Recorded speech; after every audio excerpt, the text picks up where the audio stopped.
बच्चों के भविष्य पर मंडलाता अंधकार। एनआईसी द्वारा डाटा अपडेट न होने से 50% गरीब बच्चे शिक्षा से होंगे वंचित।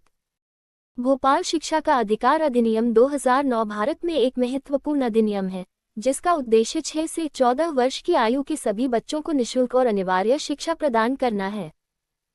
यह अधिनियम भारतीय संविधान के अनुच्छेद 21 के तहत बच्चों के लिए शिक्षा के अधिकार को सुनिश्चित करता है। आरटीआई के अंतर्गत गरीब बीपीएल श्रेणी के पात्र परिवारों को स्कूल में एडमिशन के लिए आवेदन की अंतिम तिथि 17 मई 2025 शासन द्वारा निर्धारित की गई है।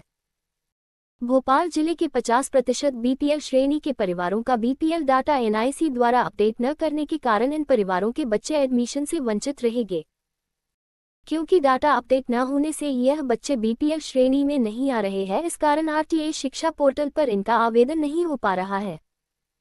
जानकारी प्राप्त होने पर पाया है कि अधिकतर परिवारों द्वारा विगत पूर्व कई महीनों से बच्चों का नाम नगर निगम में राशन मित्र पोर्टल पर अपडेट करा लिया है, लेकिन एनआईसी द्वारा डाटा अपडेट न करने के कारण जोड़े गए नवीन सदस्यों और बच्चों की पात्रता पर्ची जनरेट नहीं हुई है। इस कारण वह बीपीएल में भी नहीं आ सके हैं। इस वजह से बड़ी संख्या में गरीब परिवार के पात्र सदस्य शासन की जनकल्याणकारी योजनाओं और विशेषकर आरटीआई शिक्षा का अधिकार से वंचित हो रहे हैं।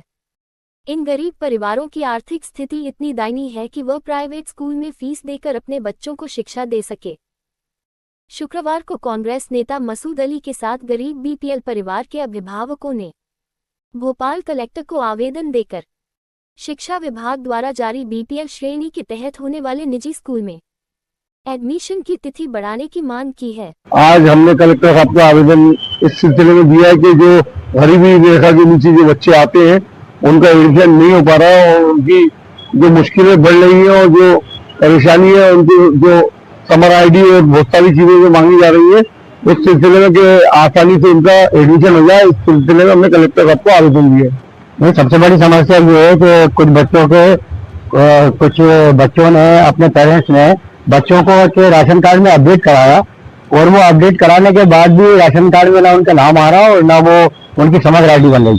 सबसे बड़ी समस्या ये है, इस समस्या के समाधान के लिए अभी हम आए थे, हमने कलेक्टर साहब को आवेदन दिया। तो क्या इसका तब हम लोग आज हम आरटीई की शिक्षा अधिनियम 2009 के अंतर्गत जो शिक्षा की एक मुहिम चलाई जा रही है वो चल रही है। उस शिक्षा के लिए हम आज कलेक्टर महोदय से मिले इस संबंध में कि क्योंकि ना जो गरीबी रेखा के बच्चे, गरीबी रेखा के नीचे आ रहे हैं बच्चे, वो स्कूल की एडमिशन से वंचित है, क्योंकि ना उनकी पात्रता पर्ची जो है जनरेट नहीं है। नगर निगम में वो अपने परिवार के साथ आवेदन कर चुके हैं नामजद, लेकिन एनआईसी की गड़बड़ी के लिए, तकनीकी गड़बड़ी के लिए क्या प्रॉब्लम उनको क्रिएट हो रही है, जिसको लेकर वो पात्रता पर्ची को जनरेट नहीं करा रहा है। और जब है ना अपन ऑनलाइन पर जाते हैं, तो ऑनलाइन पर जब बच्चा अपना फॉर्म को सम्मिलिट करता है, सबमिट करने का जब चॉइस फिलिंग डाली जाती है, उसकी चॉइस फिलिंग स्कूलों को भी डाल देता है। स्कूल के बाद जब उसे पात्रता पावती दे दी जाती है, पावती लेकर जब केंद्र जो बनाए शिक्षा विभाग ने अपने, जैसे कि हबीबिया स्कूल बनाया है, निशातपुरा स्कूल बनाया है, सुल्तानिया स्कूल बनाया है, जब वो पावती लेके वहां पहुंचता है तो उससे ये कह दिया जाता है जाइए पात्रता पर्ची को पहले जनरेट करा के लाया जाए।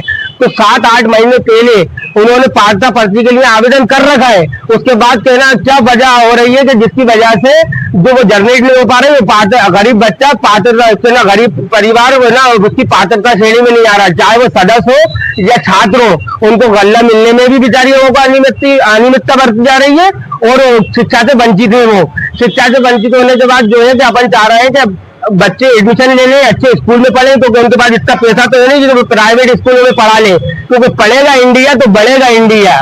अंदाजे बयां करते हैं शायद कि खूब, लेकिन तेरे दिल में उतर जाए मेरी बात, हिंदुस्तान जिंदाबाद। मध्य प्रदेश का सबसे विश्वसनीय अखबार राष्ट्रीय हिंदी अटल प्रदेश और सोशल मीडिया पर अपनी पहचान बनाने वाला अटल प्रदेश न्यूज में आपका स्वागत है। देखते रहिए हमारा न्यूज चैनल अटल प्रदेश।